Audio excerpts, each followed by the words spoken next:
Shalom. Saludos amigos y hermanos.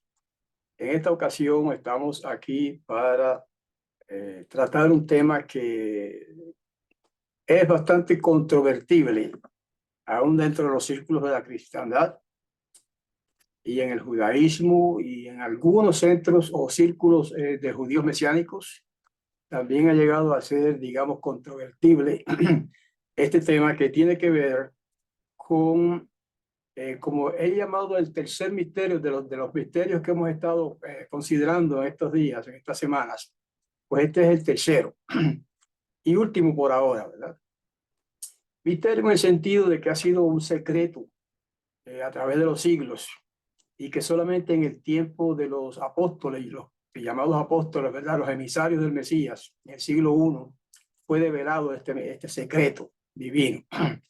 Y es el asunto de el nacimiento virginal del Mesías, ¿verdad? La mayoría de los cristianos creen firmemente en eso porque lo dice la Biblia, el nacimiento virginal, o sea que él nació de una virgen y estaba predicho por el profeta Yeshayahu o Isaías que el Mesías nacería de una virgen. Entonces se han levantado distintas opiniones, se han levantado distintas objeciones al asunto, ¿verdad? Y nuestro propósito hoy es dilucidar este tema a la luz de, principalmente en un aspecto, pues no vamos a tocar todos los aspectos de este asunto, ¿verdad? Sería muy largo el tema. Vamos a concentrarnos en la cuestión de la genealogía, ¿ok? De la genealogía que se presenta en la Biblia respecto o acerca de el Mesías, Yahoshua, o como otros lo llaman en arameo, Yeshua, un nombre arameo, y el que los cristianos generalmente conocen como Jesús. La palabra Jesús viene del latín a través del griego, o del griego a través del latín. Bueno, pues vamos a considerar el tema por escrito. Puse todo por escrito para que los que deseen tener el documento, pues lo puedan solicitar después y con mucho gusto se lo haremos llegar. Además, me gusta siempre leer lo que vamos a hablar de la escritura, leerlo ahí de la escritura, copiado directamente de las Sagradas Escrituras y no dejando mucho a la imaginación, ¿verdad? Humana. Bueno, pues vamos a mostrar el documento y empezamos. Aquí tenemos la pregunta: ¿por qué las genealogías de Yahoshua, el que todos conocen como Jesús, ¿verdad? Siempre hago esa aclaración porque muchos cristianos nos ven también, son tan diferentes en Mateo y en Lucas? Este es el problema básico.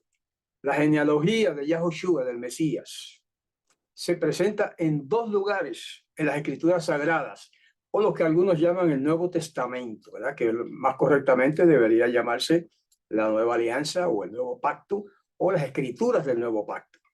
Bueno, pues la genealogía de Yahoshua se presenta en dos lugares de las Sagradas Escrituras, en Mateo capítulo 1 y en Lucas capítulo 3, versos 23 al 38. El capítulo 1 completo trata de eso. Y sin embargo, Lucas capítulo 3, que es más larga la genealogía, pues abarca solamente del verso 23 al 38. Bueno, este estudio que hemos preparado para ustedes hará la diferencia entre los que creen en la inspiración de la Biblia y los incrédulos. Porque hay quienes son incrédulos, o sea, y tienen derecho a hacerlo, ¿verdad? Tienen derecho a no creer, como también nosotros tenemos derecho a creer. Bueno, este estudio va a hacer la diferencia entre unos y otros. ¿Ok? Tengo dos documentos para presentar. Este que ya comencé, donde están todos los pasajes bíblicos respecto al tema, y otro que voy a mostrar próximamente, que una genealogía, o sea, un documento que yo preparé poniendo las dos genealogías una al lado de otra para compararlas. Ahí hay que empezar, por ahí hay que empezar, ¿ok? Comparar las dos genealogías, porque hay la teoría de que ambas genealogías se refieren al padre del Mesías, ¿verdad? Al supuesto padre fisiológico del Mesías, que todo el mundo conoce como José, ¿verdad? Su nombre original es Joseph. Entonces, pues, a raíz de esa idea equivocada de que ambas genealogías se tratan de la misma persona, ya eso forma la base para una confusión, para un mal entendimiento de todo el asunto. ¿Ok? Por eso es que hemos preparado esta genealogía de ambos testimonios, el de Mateo y el de Lucas. Ahora, quiero hacer una aclaración, que la genealogía de Lucas fluye al revés de la de Mateo. O sea, Mateo empieza por, digamos, por lo más antiguo, ¿verdad? De Abraham, David, etcétera, hasta el Mesías Yahushua. Mientras que Lucas empieza al revés, desde Yeshua para arriba, por decirlo de algún modo, ¿no? Hacia atrás, hasta Adán. Y hasta David también, ¿verdad? Pero sigue más todavía hacia atrás hasta Adán. Pero en general podemos señalar que Mateo empieza de David hasta Joseph, el padre del Mesías, y Lucas empieza al revés, desde Joseph hacia arriba hasta David. ¿Okay? Ahora, como eso hace confusa la comparación de las dos genealogías, lo que yo hice fue tomar la genealogía de Lucas poco a poco, nombre por nombre, y ponerla al revés. ¿Sabes? Eso no cambia nada, excepto de que ahora van a estar ambas genealogías, ambas listas de nombres, más o menos yendo igual, en la misma dirección, de atrás hacia adelante. Esa es la idea, solamente de ese cambio. ¿Eh? Fuera de eso, todo lo demás está igual tal como está en la Biblia. Así que voy a mostrar ahora ese documentito que les mencioné ahora mismo. Aquí tenemos genealogías comparadas. ¿Ok? En la columna de la izquierda, lamento que no se pueden ver más grandes los nombres porque no cabrían en la página y quiero que quepan en una sola página. A la izquierda tenemos la genealogía de Mateo, está en el capítulo 1 de Mateo, ¿verdad? Ya lo mencionamos. Y en la columna derecha tenemos la genealogía de Lucas, o sea, la genealogía del Mesías, según Lucas, y la genealogía del Mesías, según Mateo, a la izquierda. ¿Okay? Ahora fíjense que al yo acomodarla de esa manera, empiezan igual, de arriba para abajo, desde atrás hacia adelante, o sea, desde lo más antiguo hacia lo más reciente. Esa es la idea de acomodarlas de esa manera. Vamos a empezar. Fíjense que en ambas coinciden en muchos nombres y ambas son diferentes en algunos nombres. Eso es lo que vamos a explicar.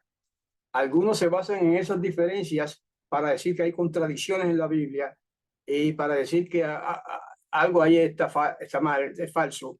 Y eso lo único que muestra es ignorancia. Ignorancia de la cultura hebrea, ignorancia de las escrituras sagradas. Vamos a ver, vamos analizando poco a poco. El primer paso es comparar las dos genealogías. Aquí está, ambas empiezan por Abraham, de arriba para abajo, o sea, de lo antiguo hacia lo reciente. Luego Isaac, luego Jacob, Yahudá, Pérez, Hezrón, y aquí faltó Amí y Admin. Casi ninguna genealogía es completa, bíblica, siempre algunos nombres se quedan. Y acá hasta Hezrón van iguales y faltó Ram. Estos son unos estudios avanzados, muy profundos, que no podemos explicar todo ahora, ¿verdad? Estamos resumiendo. Ok, hasta Hezrón, acá y acá, ambas genealogías van iguales. Excepto de que en esta faltó Ram y en esta faltó Amí y Admin. Pero eso no es de gran importancia. Vamos a seguir. Luego, la de la genealogía del Mesías, según Mateo. Mire, esta comparación lo que muestra es que ambas genealogías tienen que ser de la misma persona. ¿Ok? ¿Eso es lo que dicen algunos? Pues no, es al revés. Esta comparación lo que va a mostrar es que ambas genealogías son de dos personas diferentes. Vamos poco a poco. De otro modo no se podría explicar todo esto. ¿Ve? Esta sigue por Ram y acá sigue por Amí. Mateo dice Aminadab. Lucas tiene Amín. Mateo tiene Nachshon, Lucas tiene Aminadab. Mateo tiene Salmón, Lucas tiene Nachshon. Mateo tiene Boaz, Lucas tiene Salmón. Mateo Obed, Lucas Boaz. Mateo Ishai, Lucas Obed. Y aquí, de David para abajo, son dos líneas distintas. En ambos casos puse lo mismo, ¿eh? Porque aquí sigue, después de David sigue con Shelomo, mientras que acá sigue con Natán. Es la primera evidencia de que no son dos genealogías de la misma persona y que son contradictorias, es que son dos genealogías de dos personas distintas. ¿Ok? Una de esas dos personas desciende de Shelomo, desciende de David a través de Shelomo, Salomón, uno de los hijos de David. Mientras que esta otra persona desciende de David también, eso es importante, pero a través de Natán, otro hijo de Salomón. ¿Ok? Entonces vamos a seguir de ahí para abajo.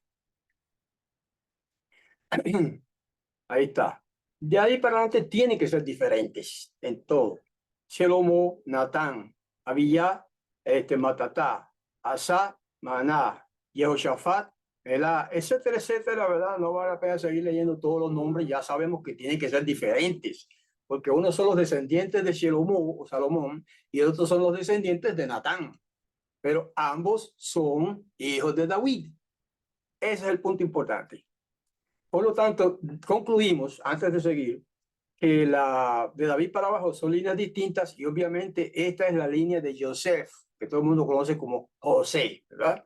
Mientras que de David para abajo en esta genealogía son dos líneas distintas, obviamente esta es la línea de Miriam, que todo el mundo conoce como María, ¿verdad?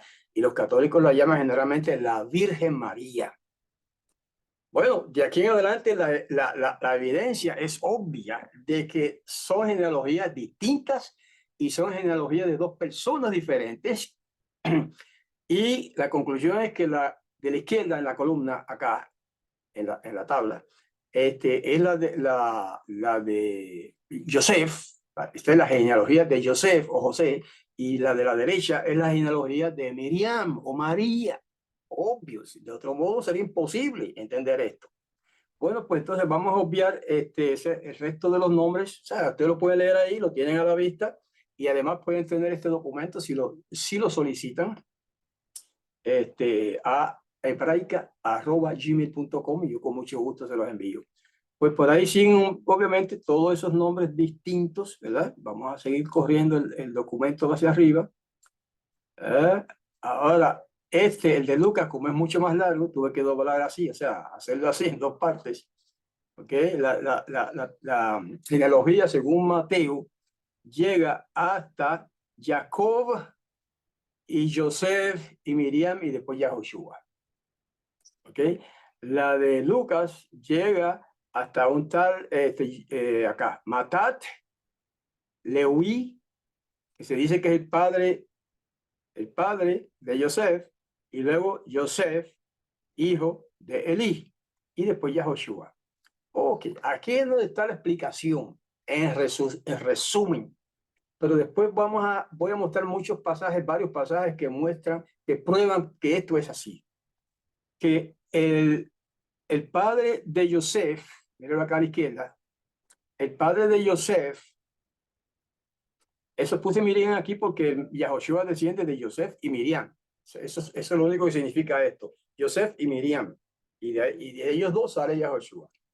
Ahora vamos a ver cómo y por qué. Pero la cosa es, el punto clave aquí es este, hermanos. La genealogía de Mateo dice que Jacob, esto no es el Jacob obviamente, del Antiguo Testamento, otro Jacob, otro judío que se llamaba Jacob también. Ese fue el padre de José, el esposo de Miriam o María. Mientras que acá Lucas dice que Elí fue el padre de Joseph. Y aquí vamos a demostrar, por todo lo que vamos a leer ahora de las Sagradas Escrituras, que aquí la palabra padre, que lo dice el texto que es padre de Joseph, significa suegro. ¿Okay? Y que hijo, que es la palabra que se usa aquí en el texto bíblico, ¿verdad? Que dice que Joseph era hijo de Elí, significa yerno. Y te dirá, pero ¿cómo es eso? ¿Y de dónde tú sacas esa idea? Bueno, pues se lo voy a demostrar ahora con las Sagradas Escrituras y con evidencia documental. ¿Ok? Así que el verdadero padre de Joseph, el esposo de Miriam, o José, el esposo de María, como le llama todo el mundo, se llama Jacob, se llamó Jacob.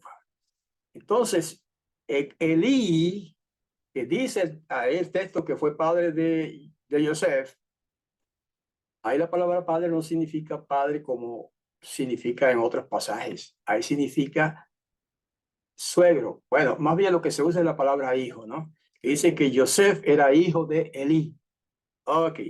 Yo les voy a mostrar ahora que la palabra hijo en este verso significa yerno. ¿Ok? A los yernos se les consideraba hijos de la persona que se menciona, ¿verdad? Y hoy día hasta eso se usa, hoy día, en tiempos modernos, cuando un matrimonio, por ejemplo, casa a una hija, ¿verdad? Con un hombre, ese hombre. Y a menudo he oído esto en las bodas, cuando los padres o el padre de la muchacha, la novia, la que se casa con este hombre, dice en público, no hemos perdido una hija, hemos ganado un hijo. Interesante que hasta el día de hoy se usa eso. Es decir, que este yerno que se casa con mi hija es considerado ahora mi hijo, pero en realidad es mi yerno. Eso no es. Ustedes saben de eso. Ahora viene la demostración, la evidencia de eso. Porque esta cultura nuestra que usa eso que acabo de explicar tiene mucha relación con la cultura hebrea de miles de años atrás, que así era la cosa también. ¿Ok? Entonces vamos ahora al texto principal que lo tengo acá. Ya mencionamos esto, ¿verdad? De las genealogías y vamos a ver la siguiente página. Bueno, otra vez como recapitulando un poquito. Mateo traza su genealogía desde Abraham hasta Yahoshua. Lucas traza su genealogía desde Yahoshua hacia arriba hasta Adán. Nótese que están invertidas, por eso fue que yo invertí la de Lucas para hacer la tabla, ¿verdad? Y que fuera más entendible. Hay bastante evidencia para creer que Mateo y Lucas, de hecho, trazaron dos genealogías distintas de dos personas diferentes y no dos genealogías contradictorias de una sola persona, como dicen algunos maestros descuidados de las escrituras sagradas. Que dicen, no, que ambas son las genealogías de José. Entonces hay un montón de contradicciones ahí, si usted cree eso. Aunque hay otra explicación para eso, la vamos a ver después.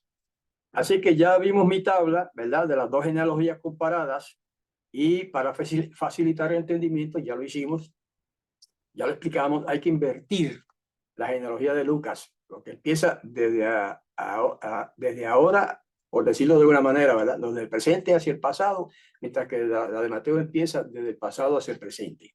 Bueno, espero que hayan comprendido ese detalle. Mateo dice que el padre de Yosef fue Jacob. Eso está en Mateo 1:16. Mientras que Lucas dice que el padre de Yosef fue Elí. Lucas 3:23. Vamos poco a poco. Mateo traza su línea genealógica a través de Shelomó, un hijo de David. Eso está en Mateo 1:6. Mientras que Lucas traza la línea a través de Natán, hijo de David también. Lucas 3:31. Ahí está eso. That's the facts. Esos son los hechos. Ahora vamos a ver cómo la explicación, ¿verdad? De lo que entendemos nosotros. Bueno, de hecho, entre David y Yahoshua, los únicos nombres que las genealogías tienen en común son Salatiel y Zorobabel. En Mateo 1:12 y en Lucas 3:27. Hay esas dos diferencias. Algunos ven en esas diferencias errores de la Biblia. Dicen ellos, eso muestra que es un error. Así, no me diga.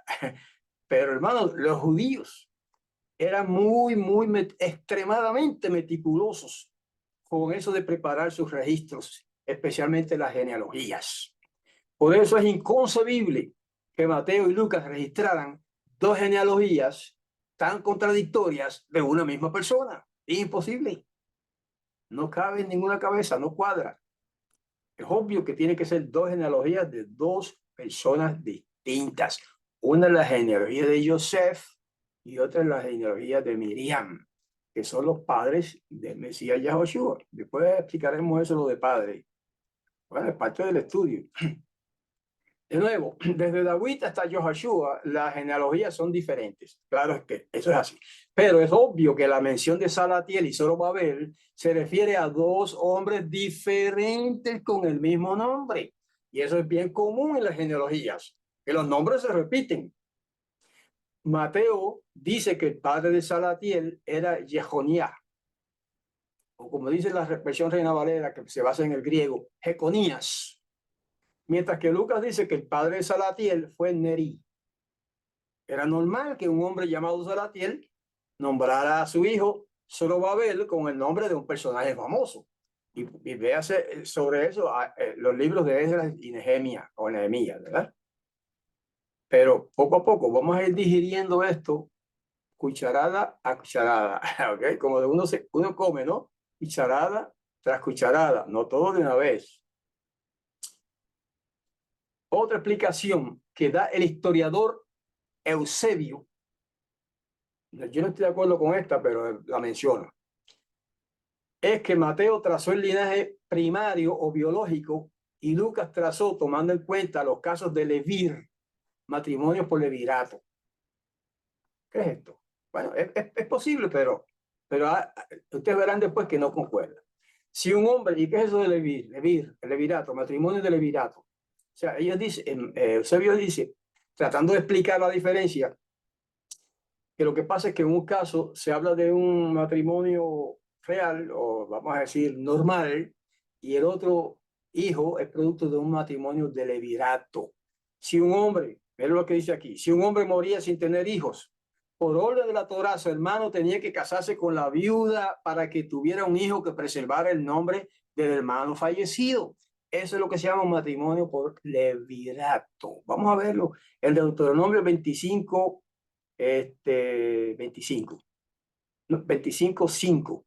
Esto es un error mío aquí, no es 25, 25:5. ¿Ok? Vamos allá. Dice así, cuando unos hermanos vivan juntos y uno de ellos muera sin dejar hijos, es ley de Torá. La viuda del difunto no deberá casarse con un extraño fuera de la familia. El hermano de su esposo deberá unirse a ella. La tomará como esposa y cumplirá su deber de cuñado. El primer hijo que ella le dé a luz, debe llevar el nombre del hermano muerto para que no se elimine su nombre de Israel. Ahí está. Eso es lo que dice la Torá. Y según Eusebio, pues eso explica una de las diferencias que hubo, ¿verdad? Que ya la vimos, y es que en un caso se trata de un matrimonio por... Ahorita explicamos un poquito más de eso. Primero quiero explicar aquí la palabra cuñado, ¿ok? Porque en español se dice cuñado, pero en latín se dice levir. Y en hebreo, en este caso es como un verbo, es un verbo, ibma, ibema, ibema. Quiere decir que ella o él cumplirá su deseo de cuñado. Toda esa frase, cumplirá su deber de cuñado, en hebreo se dice yibera, yibema, perdón, yibema, medio ciego, yibema. Entonces, cuñado en español, en hebreo se dice yibum y en latín se dice levir. Por eso del latín derivamos ese nombre, esa palabra, y hablamos de matrimonio de levirato. Quiere decir que una mujer se casa con su cuñado para levantar descendencia al hermano que murió. ¿Ok? Ahora, vamos a seguir. Según la explicación de Eusebio, aquí va la explicación de Eusebio, es para armonizar esto. Según él, Melqui en Lucas 3:24 y Matán de Mateo 1:15 se casaron en diferentes momentos con la misma mujer. La tradición la llama Estra a esa mujer. Esto haría que Elí en Lucas 3:23 y Jacob en Mateo 1:15 fueran medio hermanos. Eran dos hombres distintos, se casaron con la misma mujer porque uno de ellos murió. ¿Okay?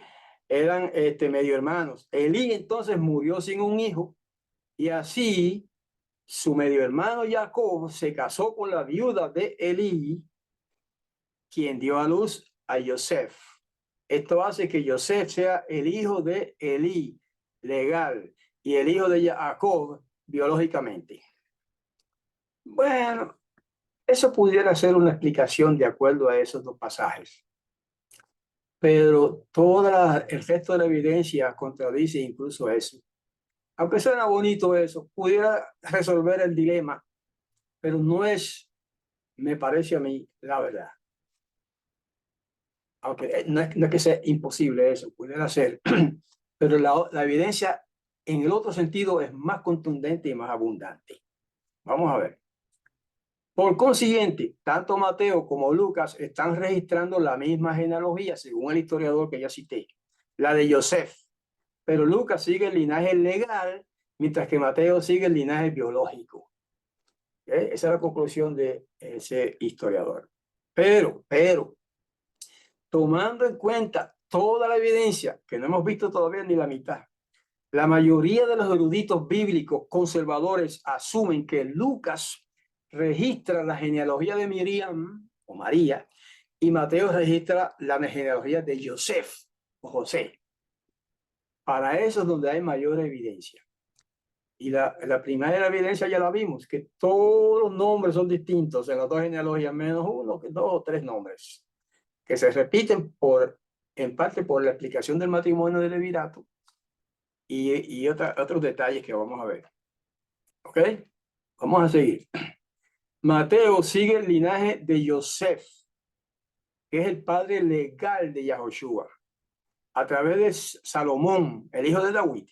Mientras que Lucas sigue el linaje de Miriam, que es familiar sanguíneo de Yahoshua, a través de Natán, el hijo de David. Esa es la conclusión más lógica, más razonable y más correcta, es la que voy a demostrar ahora próximamente. Ya que no había una palabra hebrea para yerno, es importante, Joseph pudo haber sido considerado como hijo de Elí, por haberse casado con Miriam, la hija de Elí. Entonces te dirá, pero ¿y por qué no dice ahí el relato entonces, Joseph, hijo de Elí? Perdón, yerno de Elí. ¿Por qué no dice Joseph, yerno de Elí? No existe en hebreo, por lo menos en hebreo antiguo, una palabra para yerno. No la había. Y ahora mismo no sé si la hay en hebreo moderno, si puede que la haya, no lo sé. Pero hasta donde yo sé, no. Pero como no estamos hablando de algo moderno, sino de algo antiguo, siglo I, no había una palabra para yerno. A los yernos se les decía hijo. Y el yerno ya trataba a su suegro de padre. Se lo voy a mostrar ahora por la Biblia. Eso no es imaginación mía. ¿Ok? Así que esto resuelve el dilema. Cuando Lucas dice que Joseph, o que todo el mundo conoce como José, ¿verdad? El esposo de María. Cuando Lucas dice que Joseph era hijo de Elí, lo que quiere decir es yerno de Elí, porque se casó con la hija de Elí. Por lo tanto, Miriam o María era hija de Elí, no era Joseph el hijo de Elí. Vamos a ver todo esto ahora resuelto por el vocabulario bíblico.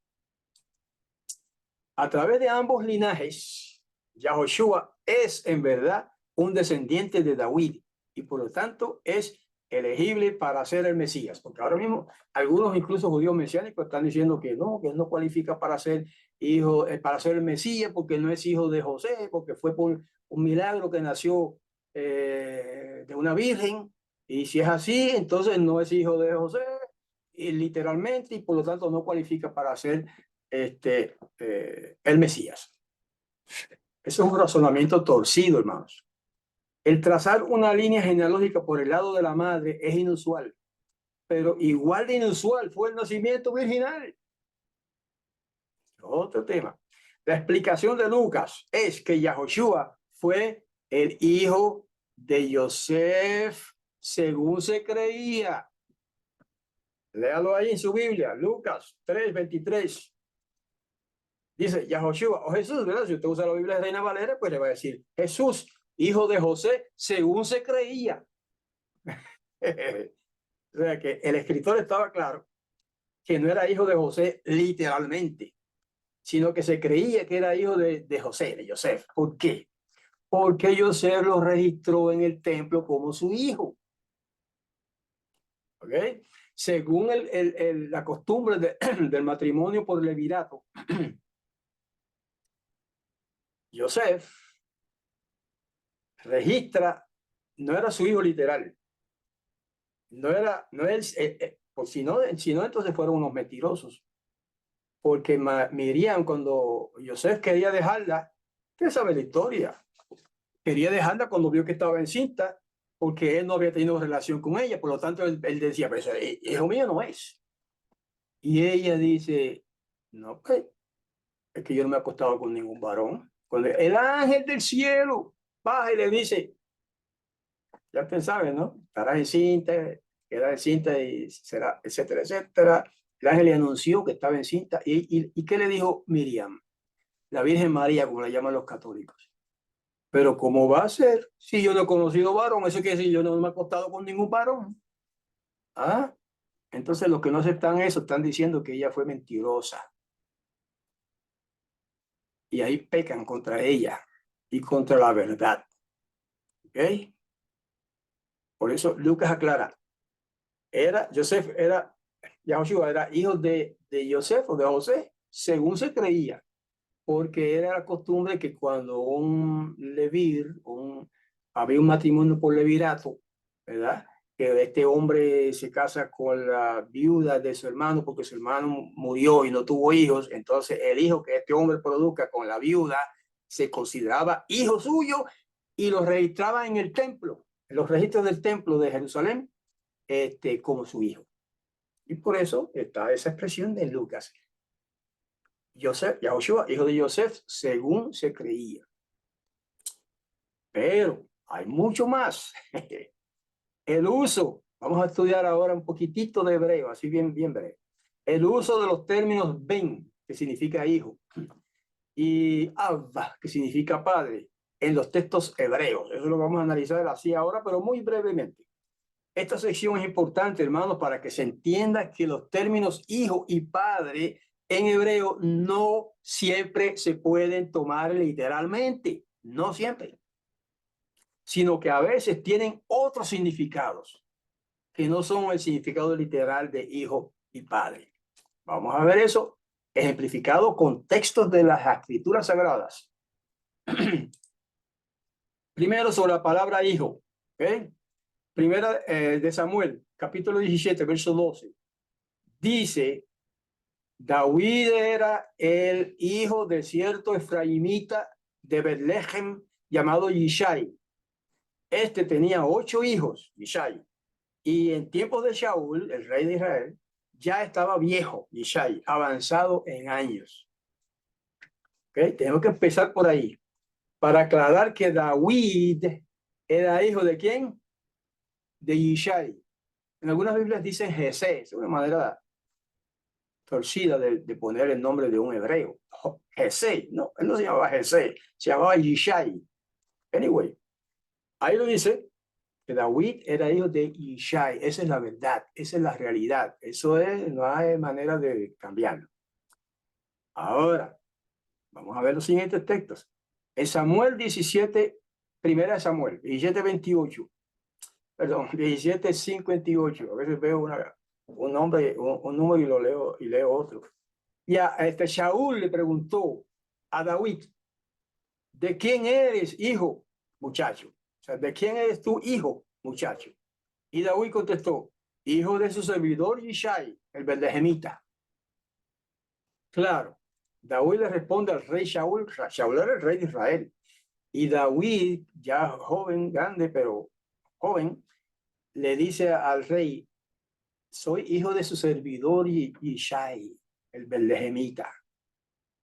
Contundente, David era hijo de Yishai. No cabe, o sea, no hay argumentación posible. Él lo dijo. Ahora vamos a ver los siguientes pasajes. Pero en una ocasión el rey Shaul llamó hijo mío a David. Mírala ahí, primera de Samuel 26:17. Shaul reconoció la voz de David y preguntó, ¿es esa tu voz, hijo mío, David? Y David le respondió, lo es, su majestad. Esto fue un caso que los estudiantes de la Biblia conocen de rabo a cabo completamente, elemental. Cuando el rey Shaul, celoso de David, que era un gran guerrero, lo perseguía para matarlo. Y David se escondía, obviamente. Se escondía en las cuevas y en distintos sitios, ¿verdad? Y en una de esas persecuciones, el rey Saúl parece que le cogió la noche en la persecución y se escondió, se fue a dormir en una cueva. Y David, que lo estaba vigilando, fue calladito, bien sigilosamente, con su espada, y en vez de matarlo, para que él no lo matara, para que el rey no matara a David, en vez de matarlo al rey, David lo que hizo es que le cortó con su espada, o creo que fue con la misma espada del rey, si recuerdo bien, le cortó un pedacito del manto, de la ropa del rey Saúl. ¿Okay? Y se fue. Entonces después, cuando David le habló de lejos y lo despertó, o lo llamó, y despertó para que supiera que estaba allí, fue que Saúl habló esto. Saúl reconoció la voz de David, que no lo estaba viendo, pero reconoció su voz. ¿Es esa tu voz, hijo mío, David? Y David respondió, lo es, su majestad. ¿Cómo llamó Saúl a David? Hijo mío. Entonces, porque usted lee eso ahí, va a concluir que David era hijo del rey Saúl. Obviamente que no, ¿verdad?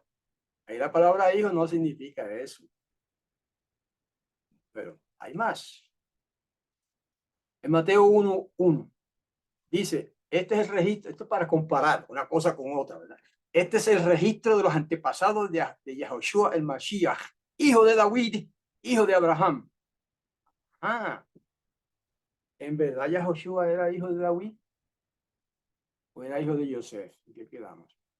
¿En verdad David era hijo de Abraham?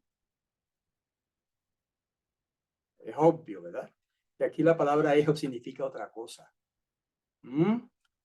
¿Qué significa la palabra hijo en este texto? Como en muchos otros. Significa descendiente. Descendiente. La palabra hijo en varios pasajes de las escrituras, yo diría que muchos, significa descendiente, no significa hijo literalmente. Entonces, cambie usted la palabra aquí, nada más que para efectos de comparación y verá. Este es el registro de los antepasados de Yahoshua el Mashiach, antepasado de David. Y David era antepasado, o sea, hijo de Abraham. Antepasado de David era Abraham.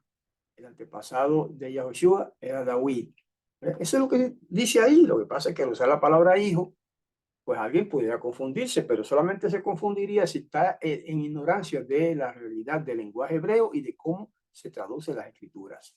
Porque en verdad Yahoshua no era hijo de David, literalmente. Era descendiente de David, pero la palabra es la misma. Y en verdad, Abraham, David no era hijo de Abraham. David y Abraham estaban separados por centenares de años, quizás miles de años. Pero es que ahí la palabra hijo no significa hijo. La palabra ben en hebreo significa descendiente en estos casos. Vamos a ver algo más.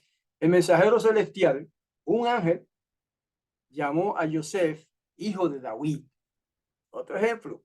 En Mateo 1:20 dice, pero mientras él, José, pensaba en esto, sucedió que un mensajero, eso es lo que todo el mundo llama un ángel, de Yahweh se le apareció en sueños, durmiendo, y le dice, José, hijo de David, no temas recibir a Miriam como tu esposa, porque lo que se ha engendrado en ella es por obra del Espíritu de Santidad.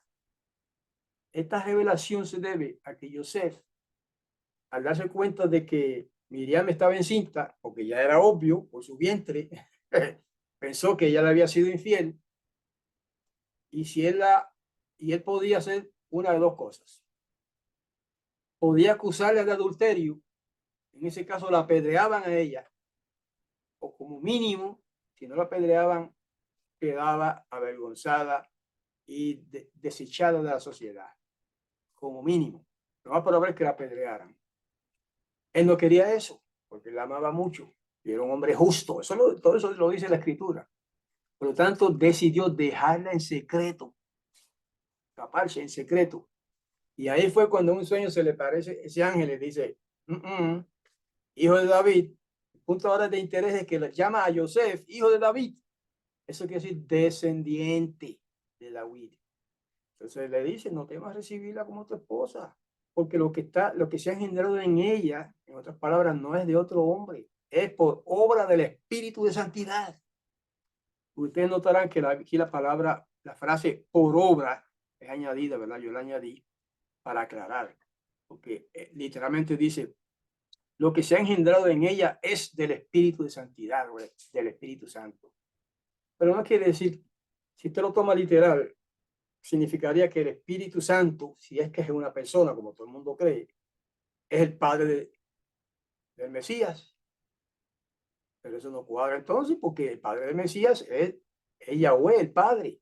Mientras que el Espíritu, según la teoría de la Trinidad, son tres personas: el Padre Yahweh, el Mesías de Yahushua y el Espíritu Santo es otra persona. Entonces, ¿en qué quedamos?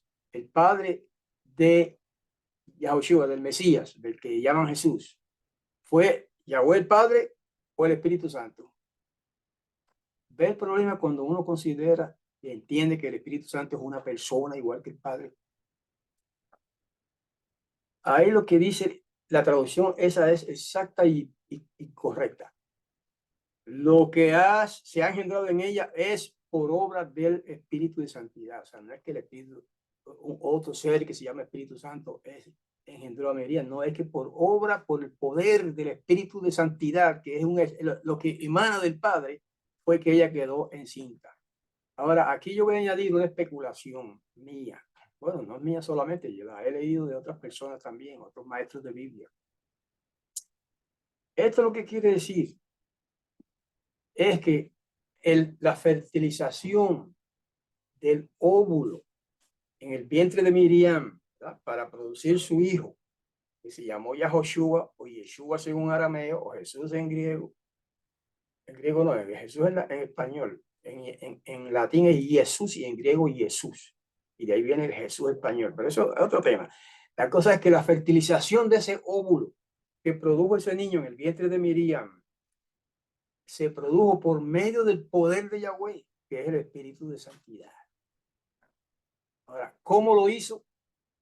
Como decimos cuando vemos que un mago hace algo, esos magos supuestos, ¿no?, prestidigitadores, hacen algo, una maravilla, y decimos, ¿cómo lo hizo?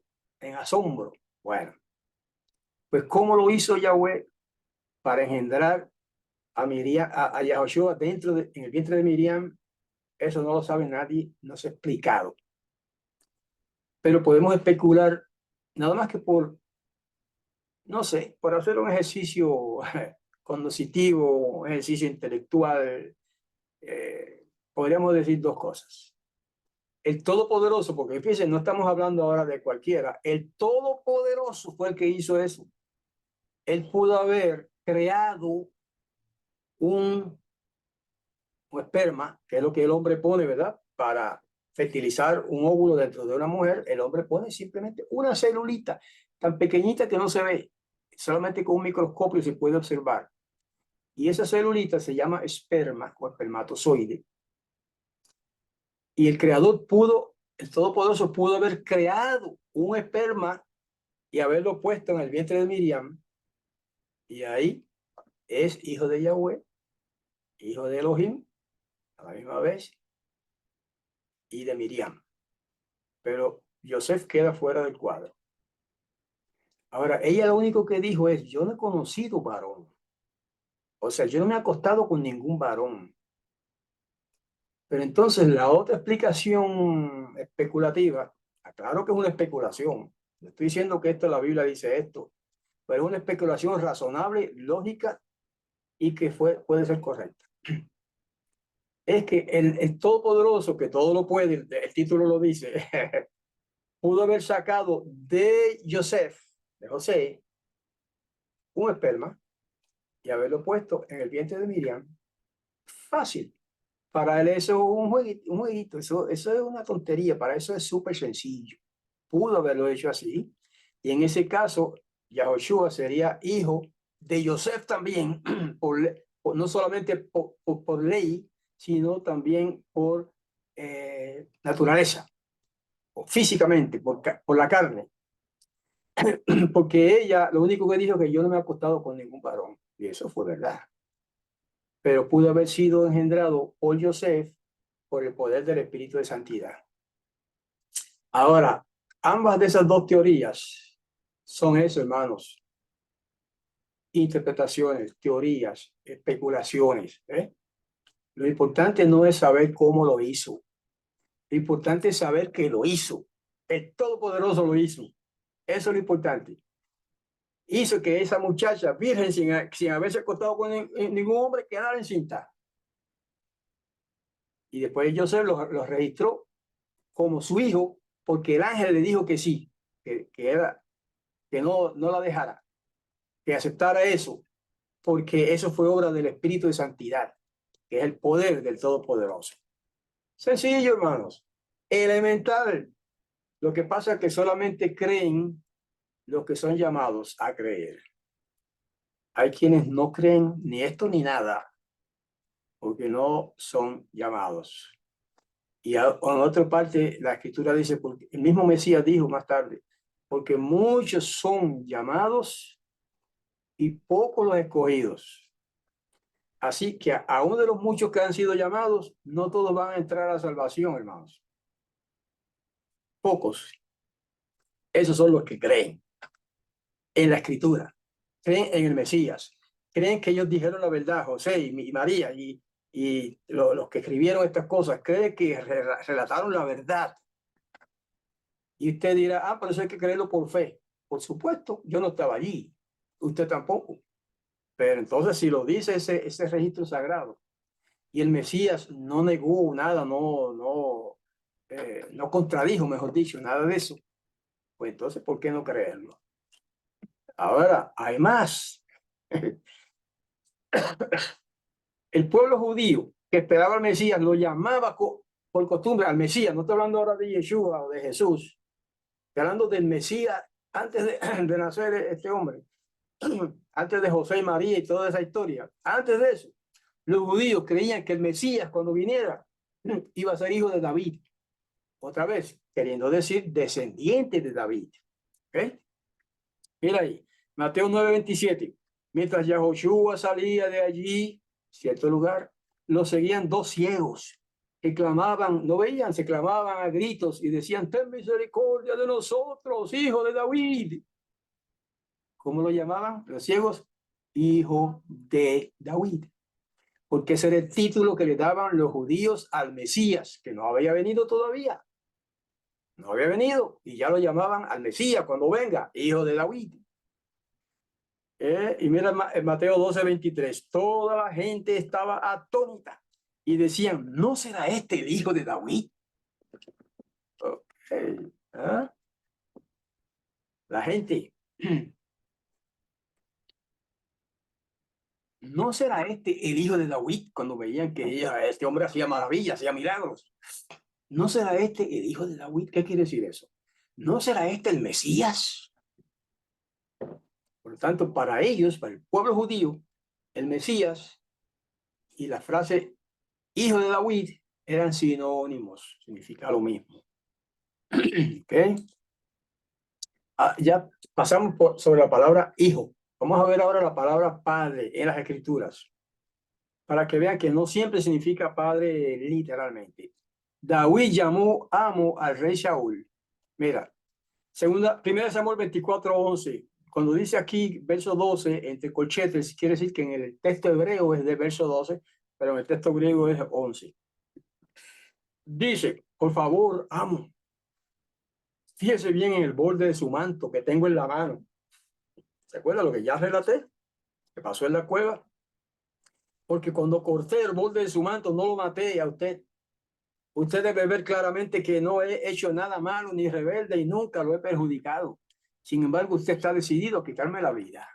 David hablándole al rey de Israel, Saúl, y lo llamó amo. Esta Biblia dice Señor, es lo mismo. Ahora, es un preámbulo. En Samuel, sin embargo, Saúl llamó mi hijo a David, míralo ahí, primera de Samuel 24:16 o 17 según el hebreo. Cuando David terminó de decir esto, lo que dijo, Shaul dijo, ¿es esta tu voz, mi hijo David? Es otro pasaje, otra ocasión. Eso sucedió 2 veces. Y Shaul rompió a llorar. ¿Cómo llamó el rey Shaul a David en este caso? Mi hijo David. ¿Pero era hijo? Claro que no. Es una manera afectiva o afectuosa de llamar a una persona querida, ¿verdad? Mi hijo. Sencillo, simplemente otra pieza de evidencia.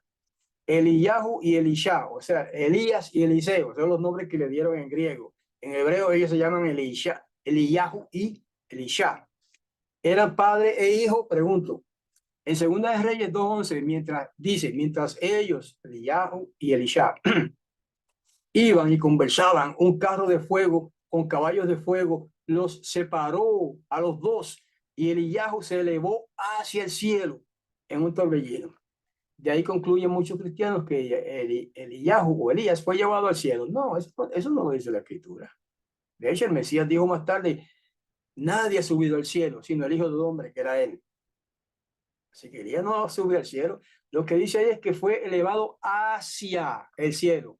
Y eso está basado en el griego. El griego dice literalmente hacia el cielo. O sea, fue elevado hacia el cielo y fue puesto allá en otro lugar, en otro territorio de Judá. Segunda de Reyes 2:12 dice, Elisha, al verlo, que subía así hacia arriba en ese carro de fuego, que algunos especulan ahora que era algo así como una nave extraterrestre o cosas por el estilo. Son especulaciones, pero suenan interesantes. De fuego porque brillaba. Al verlo gritó, Padre mío, carro de Israel y sus jinetes. Cuando ya no podía verlo, agarró sus ropas, la de Eliyahu, el manto, y las rasgó en 2 partes. Eso hizo Elisha, que ahora en las Biblias, o sea, traducciones como Reina Valera y otras, traducen Eliseo. Así que se decía en griego, Eliseo. Pero este hombre no era un griego, era un judío, hebreo, y se llama Elisha. Bueno, la cosa es que Elisha, que era discípulo de Eliyahu, o en el lenguaje de Reina Valera, Eliseo, que era discípulo de Elías, lo llamó Padre mío 2 veces en ese pasaje. Padre mío. ¿Significa que Elías era en verdad el padre de Eliseo? No, obvio que no. Entonces, eso nos muestra, queridos hermanos, que en la cultura hebrea antigua se le llamaba padre a los maestros y los maestros llamaban hijo a su discípulo. Sí, señor. ¿De dónde creen ustedes que los católicos sacan la costumbre de decirle padre a los sacerdotes? El padre Juan, el padre Jacinto, etcétera, el padre. Y cuando lo invocan, le dicen, padre, venga acá. Eso no lo inventaron los católicos. Eso es herencia de una tradición hebrea, que antes era así. Los discípulos de un maestro le llamaban padre a su maestro. Y los maestros llamaban a sus discípulos hijos, o mi hijo en caso singular, ¿verdad? Vamos a ver después porque eso es muy importante entenderlo. Pero ya estamos más de la mitad del tema para terminar. Oh, que estoy tratando de avanzar, pero no puedo avanzar demasiado. Los siervos de Naamán llamaron padre mío a su amo sirio. Es importante para entender por qué al Mesías se le llama en Isaías Padre eterno. Segunda de Reyes 5:13. Pero sus siervos se le acercaron, hablando de Naamán, el sirio, y le dijeron a Naamán, Padre mío, si el profeta te hubiera mandado algo difícil, ¿no lo habrías hecho? Con mayor razón, si él te dice, lávate y quedarás limpio. Porque cuando le llevaron el mensaje, ¿verdad?, del profeta, de que si quería curarse de la lepra, Naamán tenía que sumergirse en el río Jordán 7 veces. Y él dijo, ¿cómo? Aquí no está todo, ¿verdad? Pero él dijo, pero si allá en Siria hay ríos mejores que ese, ¿por qué tengo que sumergirme en ese río? Y los siervos le dicen, Padre mío, si el profeta te hubiera mandado algo difícil, ¿no lo habías hecho? Con mayor razón, si él te dice, levántate, o sea, lávate y quedarás limpio. Y así fue. Él obedeció, se metió al río las 7 veces que le dijo el profeta y quedó limpio de la lepra. Pero este pasaje se cita para que ustedes vean que cuando un hombre le llama en la cultura hebrea antigua, cuando un hombre le llamaba a otro padre mío, no significa literalmente que ese hombre sea su padre. En este caso era su amo, ellos eran siervos de ese hombre. ¿Okay? El rey de Israel llamó padre mío a Elisha, el rey de Israel, nada menos. Dice, según el rey 6:20, cuando llegaron a Shomron, Elisha, el discípulo de Eliyahu, dijo, oh Yahweh, una oración, abre los ojos de estos para que vean, porque estaban temblando de miedo. Yahweh abrió sus ojos y miraron y vieron que se hallaban en medio de Shomron. Cuando el rey de Israel los vio, le preguntó a Elisha, ¿los mato, padre mío? ¿Los mato? Curioso, ¿eh? El rey de Israel le pide permiso al profeta para matar a los enemigos.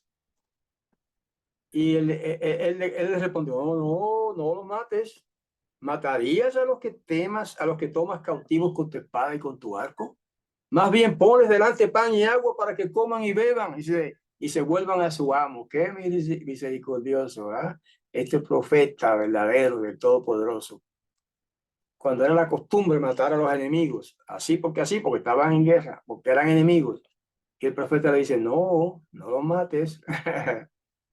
Pero en este punto, lo importante es que, nada menos que el rey de Israel le llama al profeta Elisha, padre mío. ¿Eh? Entonces, otro ejemplo más de que la palabra Abba o Abba en hebreo no siempre significa padre literalmente, sino que tiene otros sentidos. En este caso, significa un amo, un maestro. ¿Okay? Todo esto explica también, hermanos, el verdadero significado del término padre en Isaías 9:6. Esto no está no es parte del tema necesariamente, pero quiero recalcarlo. En Isaías 9:6 dice, porque un niño nos ha nacido, un hijo se nos ha dado, y la autoridad descansa sobre sus hombros. Le han puesto por nombre Pele Yoetz, El Gibur, Abiad, Sar Shalom. Si está en latín, porque así dice en hebreo, pero ahí mismo se añade la traducción. Admirable consejero, poderoso héroe, padre perpetuo, príncipe de paz. Y aquí, como la versión Reina Valera, en vez de padre, poderoso héroe, dice allí Dios poderoso. Dicen los trinitarios, ahí está. Al Mesías en profecía, ¿ve? En profecía se le llama Dios poderoso o poderoso Dios. Hermano, ustedes van a ver ahora por qué, comparando con otras traducciones cristianas también, esa no es la traducción correcta. Aquí la BIN traduce, vamos a ver el hebreo primero. Pele Yoetz es admirable consejero. El Gibur no quiere decir Dios poderoso, quiere decir poderoso héroe. Abiad no significa Padre eterno, aunque se puede traducir Padre perpetuo, pero hay todavía otra traducción. Y luego Sar Shalom, príncipe de paz. Esa es la versión israelita nazarena. Pero aún si se traduce Padre perpetuo, no quiere decir que Él sea el Todopoderoso, el Padre Yahweh. No, ya lo dijimos. A los profetas se le llamaba Padre. A los maestros se le llama Padre. Incluso una vez Yahoshua mismo, estando aquí en la tierra como hombre, le llamó a sus discípulos mis hijitos, mis hijitos. Y yo he escuchado varias veces a pastores en iglesias cristianas llamarle a los hermanos, dirigiéndose a sus hermanos, le dicen, mijitos o mijito, le dice a un hermano, mira, mijo, ven acá, hijo mío, pórtate bien. Y no es hijo de él, es un miembro de su iglesia, ¿verdad? Para hacer la comparación. Así mismo era en los tiempos antiguos, ¿no? Con esta palabra, pero falta más. Isaías 9:5, vamos a citarlo ahora de una Biblia católica. Dice, porque un niño nos ha nacido, nos han traído un hijo, lleva el cetro del principado y se llama milagro de consejero, guerrero divino, jefe perpetuo, príncipe de la paz. Eso es la Nueva Biblia Española, así se llama. Nueva Biblia Española, una de las más excelentes traducciones de la Biblia hecha por teólogos o eruditos católicos. Muy bien traducido eso, perfecto. más o menos parecido a lo como lo traduce la BIN. Y hay otras más, pero esta es una de las más importantes. Guerrero divino es lo que significa el Gibor. Y jefe perpetuo es lo que significa Aviad. Aviad. Aviad, se puede decir padre perpetuo, pero ahí la palabra padre significa jefe. Lo dice ahí esa Biblia católica. Y es una traducción correcta y muy buena. Yo la uso a menudo. Dice, tengo aquí la nota. En hebreo, Padre Eterno se dice Av Netzahi. Pero allí en ese pasaje que estamos hablando, del que estamos hablando, no dice Av Netzahi. Dice Aviad. Muy diferente. Padre Eterno sería Av Netzahi. O probablemente en hebreo antiguo quizás se diría Avi Olam o Av Olam. Pero no se dice así en ningún sitio. Nunca se usó esa manera de hablar en el texto hebreo. ¿Ok? En el hebreo de Yesaya 9:6 está la palabra aviada. Mira aquí en hebreo. Aviad. Aviad. Aviad, transliterado. Acá. Es una sola palabra en hebreo. No son dos. Una. Porque se indica que eso es un nombre personal que se le da. Aviad. Ahora, mira el título hebreo Aviad. Es un caso raro en las escrituras hebreas. Los diccionarios hebreos lo aclaran. Vamos a ver ahora los diccionarios hebreos y con eso terminamos. Es importante, hermanos, consultar los diccionarios hebreos para entender la palabra Ab. ¿El Mesías es Ab, el Padre? Sí, pero eso no quiere decir que es el Padre Todopoderoso Yahweh. No, es Padre en el sentido en que los profetas eran padres de sus discípulos. Vamos a verlo ahora. O sea, a ver más evidencia. Vamos a citar diccionario hebreo del doctor Chávez. Es, yo creo que el único diccionario, si no es el único, es el primero, que ha sido traducido directamente, preparado directamente del hebreo y no del inglés. Como el diccionario de Strong, muy bueno también, es en inglés primero y después lo tradució al español. Este lo hizo el doctor Moisés Chávez literalmente del hebreo al español. Y tiene aquí varias cosas. Padre, Génesis 2:24. Ab, estamos hablando de la palabra Ab. Significa antepasado, abuelo, bisabuelo, etcétera. En Génesis 28:13 se muestra. Estaba hablando de la palabra Av, que se traduce a menudo como padre, pero no siempre significa padre. Ese es el tema ahora. Punto 3. Significa ancestro de una tribu o nación en Génesis 10:21. Significa el fundador de un grupo o de un gremio en Génesis 4:20. Significa protector de los débiles en Salmo 68:6 o 5. La palabra Abba significa, es una expresión de reverencia para un sacerdote. Eso está en Jueces 17:10, y de ahí sacan los católicos la costumbre de llamarle padre a sus sacerdotes, ¿verdad? Y dice también expresión de reverencia a un profeta, y en Segunda de Reyes 6:12, y expresión de reverencia a un rey, en 1 Samuel 14:12, o a Dios, según dice ahí también, Deuteronomio 32:6. Y falta una. También se usa para padre u originador de algo, según Job 38:28. Y también 8, este debe ir más abajo, pero se coló ahí. El punto 8 es expresión de cariño para el esposo, según Jeremías 3:4. O sea que las esposas a veces llamaban a su padre, a su esposo lo llamaban Abi, que es mi papá. Y eso hasta el día de hoy se usa. Mi esposa a mí me llama pai, a veces papi, pero generalmente me dice pai. Suena como el portugués, ¿verdad? El portugués padre se dice pai. Mis hijos, bueno, eso sí, era literal, mis hijos me decían pai. Y mi esposa me dice pai. Pero no es porque yo sea padre de ella, es una expresión de cariño para un esposo.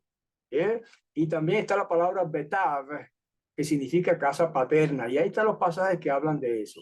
Ese diccionario nos añade que en estado constructo, es una cuestión gramatical ahora, la palabra av puede significar padre de. También avi puede significar padre de. En sufijo se usa aviv o aviv, y también avi.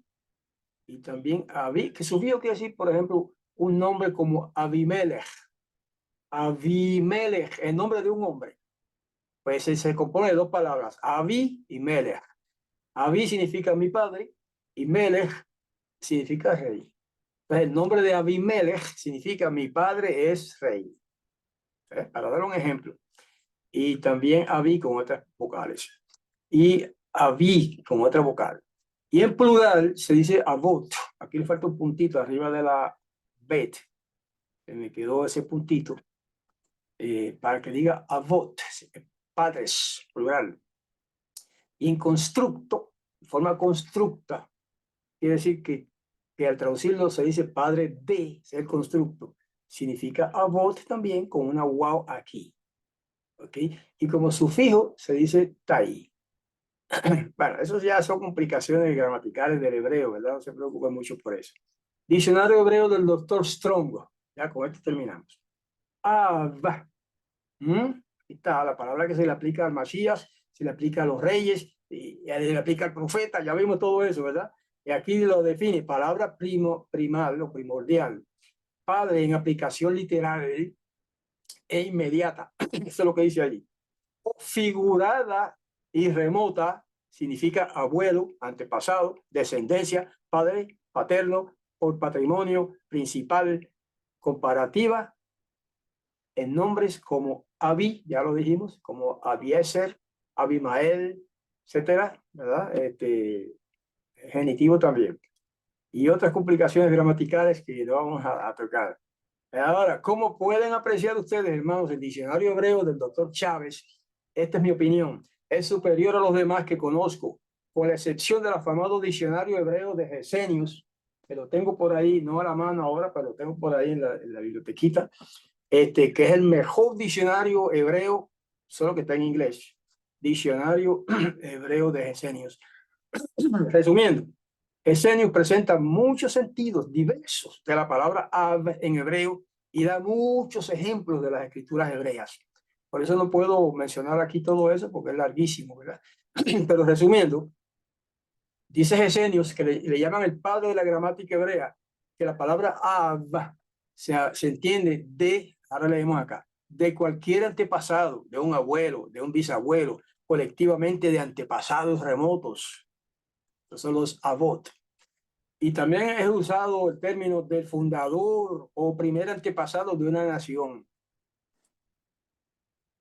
Por ejemplo, se pudiera decir que el padre de la nación de los Estados Unidos de América sería George Washington. Más o menos, ¿verdad? No exactamente, pero para comparar.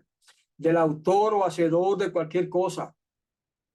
También se usa padre, se aplica a un criador. Todavía hoy se dice así. ¿Quién es tu papá? Juan.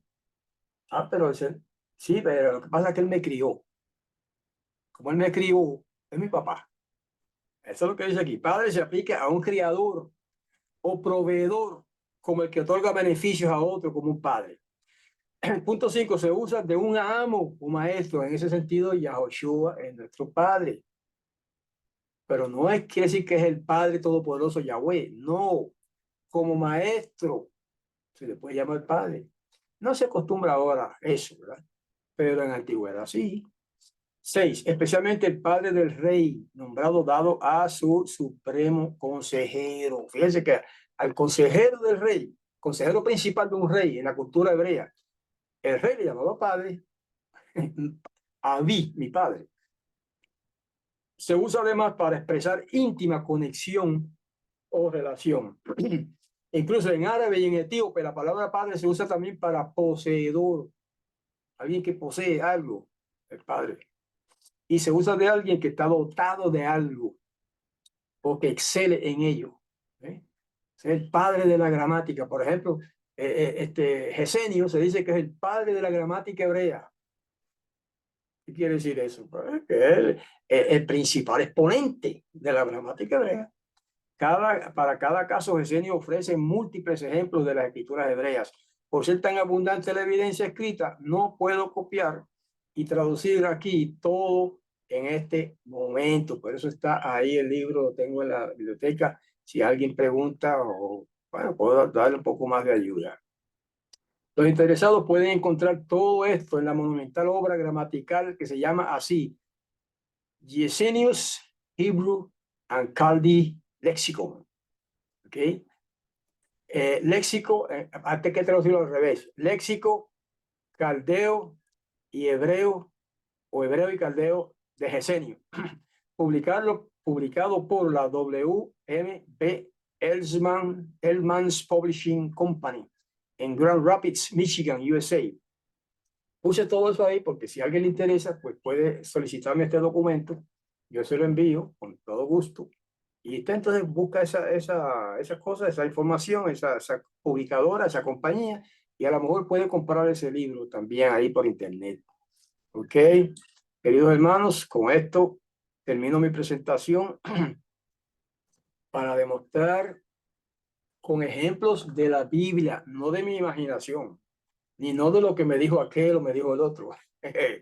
Con ejemplos de la Biblia, de las Sagradas Escrituras, que esas dos genealogías, la de Mateo, capítulo 1, y la de Lucas, capítulo 3, son las genealogías de dos personas distintas, que la de Mateo es de la genealogía de Joseph, el esposo de María, de Miriam, y la de Lucas es la genealogía de María o Miriam, ¿ok? Y que ambas, estudiadas concienzudamente y con ejemplos bíblicos y todo eso, nos puede llevar a concluir que no hay ningún problema ahí con eso. Joseph, el padre legal del Mesías y como tal de Yahoshua, y como tal Yahoshua tiene derecho a ser llamado el Mesías. Y Miriam, pues ni modo, ella era su madre, literal, físicamente. Así que hermanos, que espero, gracias primero por estar aquí conmigo, escuchando y viéndonos acá en YouTube. Y les invito a que sigan estudiando, investigando las escrituras. No se conforme con lo que dice aquel y el otro, ¿verdad? Hay maestros que son muy buenos, ¿sabes? Y tienen buena intención y todo eso, pues no tienen toda la información correcta. Hay muchos maestros que tienen errores importantes. Y es que no se basan, está hablando ahora de maestros cristianos principalmente, no se basan en los textos hebreos, no esculcan o no investigan, no rebuscan la cultura hebrea. Es importante entender la cultura hebrea antigua para entender las Sagradas Escrituras, porque ellos fueron los que escribieron ese libro. Cuando digo ese libro me refiero a la Biblia, ¿verdad? En realidad se compone de muchos libros. Bueno, pues hermanos, espero que le haya podido ayudarles bueno, un poco, aunque sea, en el entendimiento, ¿verdad? De esas dos genealogías de Lucas y de Mateo y de Lucas, y que eso refuerza nuestra fe en creer que el Mesías Yahoshua es verdaderamente hijo del Todopoderoso Yahweh y de Miriam o la Virgen María, ¿verdad? Y que si acaso hubo alguna intervención de José, sería cuestión de una célula, pero ya eso es especulación. Y que como quiera que sea, es descendiente de David, tanto por padre de Joseph, por ser su padre, por parte de Joseph, quise decir, por ser su padre legal, como por parte de su madre, Miriam, por ser su madre físicamente. Porque este es el fundamento de la fe cristiana. Este es el fundamento de la fe mesiánica. Este es el fundamento de la fe de las asambleas de Yahweh. Este es el fundamento de la fe de los judíos mesiánicos verdaderos. Porque hay por ahí algunos judíos mesiánicos falsos que incluso no creen esto, ni creen otras cosas que deberían creer. Entonces, hermanos, esto no es un tema cualquiera, es un tema fundamental, aunque no lo parezca, ¿verdad? Así es, a la luz de las opiniones, pues no parece. Pero a la luz de la escritura, cuando usted profundiza, sí es un tema importante para nuestro entendimiento y para que se edifique nuestra confianza en el Mesías Yahoshua como, como lo que es el Mesías, el Rey de Israel, el Hijo del Todopoderoso. Hermanos, y en su nombre presentamos este estudio para beneficio de los que quieran creer, ¿verdad? Y los que quieran tomarlo en serio, pues esto es para ustedes. Con esto nos retiramos, ¿verdad? O sea, concluimos este tema Esta es la tercera parte de una serie de 3 partes que he titulado el misterio del Mesías. Y hay otros misterios más, pero esos son los 3 principales, los que hemos presentado ya. Y ya después de este viernes, de este sábado que viene ahora, bueno, para efectos de lo que están viéndome ya en YouTube, pues eso no aplica, ¿verdad? Después de esas 3 presentaciones, entonces estará completa mi serie de El misterio del Mashiach. Así que ahora me despido de mis queridos hermanos y amigos, que algunos amigos también nos ven acá, aunque no sean hermanos en la fe. Hasta la